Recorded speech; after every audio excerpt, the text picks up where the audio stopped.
I can walk through London with a T-shirt saying Jesus is gay and nothing will happen to me.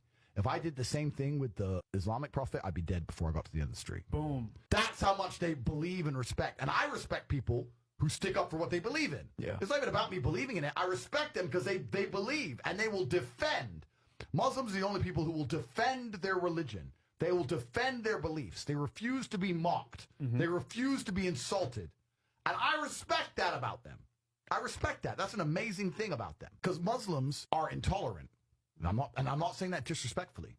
Because if you're tolerant of everything, then you stand for nothing. Yeah. Facts. Christians are so tolerant now that you can go to church. These girls will get fucked on a Saturday night and go to church on a Sunday morning and get fucked on Sunday night, and it's no big deal, right? Yeah. So you don't believe it. They have gay pastors that I'm not even anti-gay, but if the book says don't have, like, what the what do you believe in now? Right, yeah. If you're tolerant of everything, you stand for nothing. If you have a problem with feminism, Islam will fix it. If you have a problem with your wife not obeying you, Islam will fix it. Islam fixes a lot of the problems that men are currently facing. Yeah. The problems we're discussing on this show, Islam fixes all of them. That's the first thing about Islam. And I'm not a Muslim, right? If I had to choose a religion, I would, because I live in an Orthodox Christian country, I go to the Orthodox Christian church. I donate $20,000 a month to the church in the country I live in. The church in Romania is very powerful, and I like having church friends. So I give them a lot of money, right? So I would guess I'm an Orthodox Christian. But if I had to bet on one religion as if I were betting on the stock market for the future, you have to bet on Islam. And the third point is, and I've been all around the world, some of the best countries in the world today are the first world Muslim nations. Yeah. Qatar, you can go to Qatar, you can fall asleep with $1 million on your lap in the middle of the street. Nothing's going to happen to you. Saudi Arabia as well. You can go to Saudi, nothing will happen to you. You can go to Dubai, UAE, nothing's going to happen to you. They leave their cars parked with the keys inside. It's so safe. Wow. Yeah. It's so safe. Women, everyone's married. Every woman obeys her husband.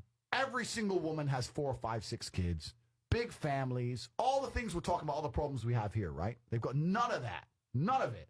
Because of Islam. Islam keeps society in the role where women obey their man. Women have children. Women have big families. Women are exceptionally happy to do so. Yes. Before some Western girl comes in here and runs her mouth, the Islamic women are happier than any you're going to see in the club tonight. They're very true. They're happy. Society is functioning. Their population is growing because in most Western countries the population is declining. Yep. Tim Cass was talking about it today. I was talking. We were Two people have one Yeah. kid. Doesn't work. Doesn't work, right? Two people need to have 3.1 kids because people die, right? People die prematurely, blah, blah, blah, blah. Yeah. So we have population problems in the West. They have none of the population problems. Society is functioning, and that's what society is. Society starts at the smallest possible group. You have families, and families make a street, and that street makes a village, and that village makes a town, that town makes a city, and that city makes a country. So if it's broken at the very fundamental level, if its family level's broken, then it's broken the whole way up. Yep.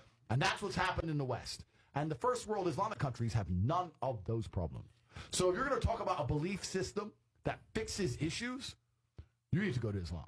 And I will say this that will fix everything. So I just have absolute, even though I wouldn't identify as Muslim, I have absolute respect for the ideology, respect for the mentality, respect for the warrior aspect of it. I respect it. They don't play. They don't play. You can't insult their shit. But you can insult the church all day. You can make fun of it. There's a fucking show on Netflix about a gay Jesus. That's a joke, right? Ha, ha, ha. And what do the Christians do? Nothing. Yeah. Christianity is a dead religion. If you're a Christian, and I'm saying this as a Christian myself, Christianity is a dead religion which is confined to the history books. It's dying out. Your own Pope. The Pope goes up there and talks LGBTQ shit. That's now. crazy. It is over. That's you don't crazy. stand for anything. You don't believe in anything. You have no boundaries. You're walked on. You're mocked. The whole thing is a joke. Being a Christian now is nothing more than advertising. You're a loser. It's a losing religion because you've lost to Islam. That's the future of religion.